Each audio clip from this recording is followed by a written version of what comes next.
வங்க கடல் ஆழம் என்ன வல்லவர்கள் கண்டதுண்டு, அன்பு கடல் ஆழம் யாரும் கண்டதில்லையே. என்னுடைய நாயகனே ஊர்வணங்கும் நல்லவனே, உன்னுடைய அன்பு கந்த வானம் எல்லையே.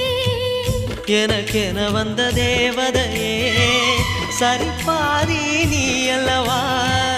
நடக்கையில் உந்தன் கூட வரும் நிழல் போலே நான் அல்லவா. கண்ணன் கொண்ட ராதையர ராமன் கொண்ட சீதையர மடி சேர்ந்த பூரதமே மனதில் வீசும் மாருதமே. நன்றி சொல்ல உனக்கு வார்த்தை இல்லை எனக்கு, நான் தான் மயங்குறேன். என்னுடைய மனச தந்துவிட்ட பிறகும் ஏம்மா கலங்குற.